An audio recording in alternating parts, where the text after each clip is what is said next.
Hello, I am TATSU-SAN, your Japanese curiosity evangelist.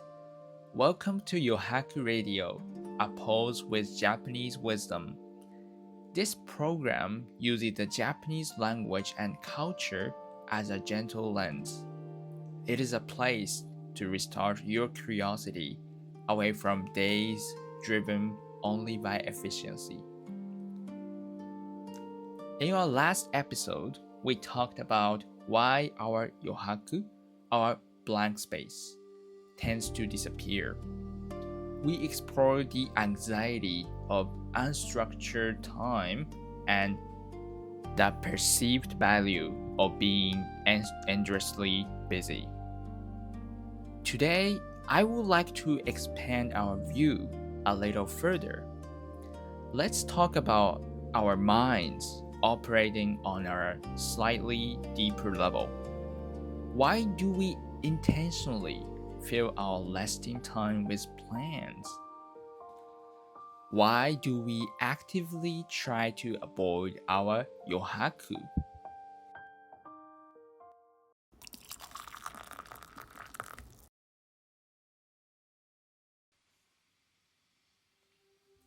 For example, imagine a night after a mistake at work. Things didn't go as you hoped.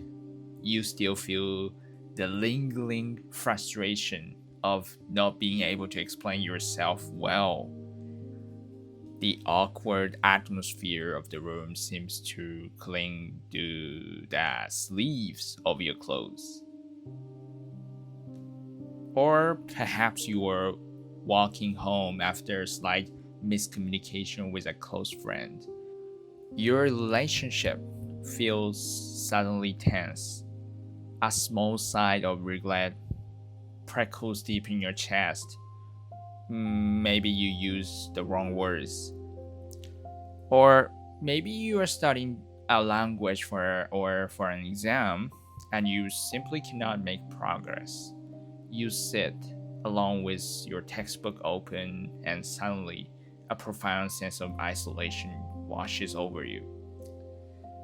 Yeah, it happens, I feel you. On days like these, you have breathed in a heavy, cold air. When you are quietly alone in your room, do you ever feel a dark, chilling wave creeping up?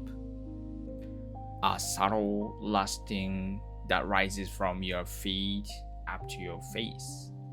Perhaps we fear being swallowed by the wave.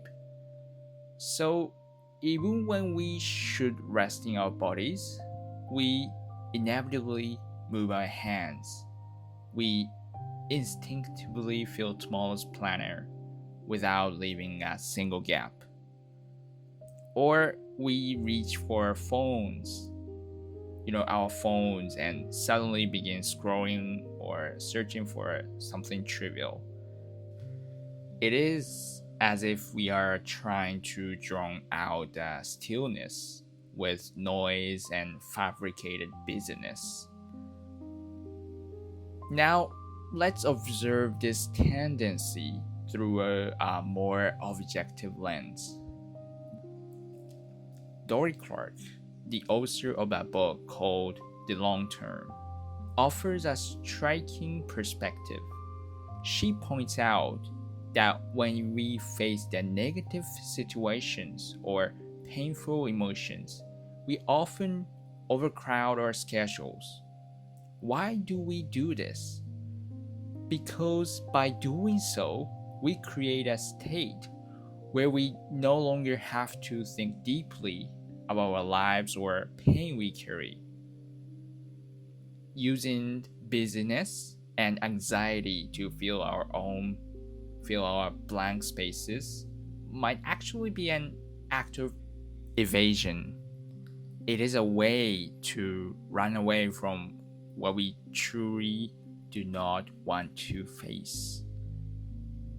In other words, we are not adding plans to enjoy tomorrow. We might be using those plans as an emotionless wall, but specifically to block the view of that dark way. In a sense, it is like stuffing our mouths with junk food when we are frustrated, or continuously watching highly stimulating entertainment to numb our senses. We occasionally choose not taking our yohaku as a short-time painkiller. As long as we continue this, we might feel slightly relieved in the short run. The distraction seems to work. Intoxicated by busyness, we might even feel the illusion of regaining control over ourselves. But if we keep doing this over a long time, the true contours of who we are will slowly begin to blur. What hurt us in the first place? What did we actually want to do? Our most important inner voice will eventually fade into silence. So here's my question for you today. Right before you feel the urge to add more tasks or fill your schedule, what is the texture of your emotion? Is it a cold sense of rushing? Or is it a muddy, heavy sensation? If it were a color on a spectrum, what shape of darkness it would be? And immediately after you add those plans, does your heart feel suddenly lighter? Or does it feel like you are dragging something even heavier around your ankles? You do not need to find the answer right away, but if you like, let's gently observe these behavioral habits together.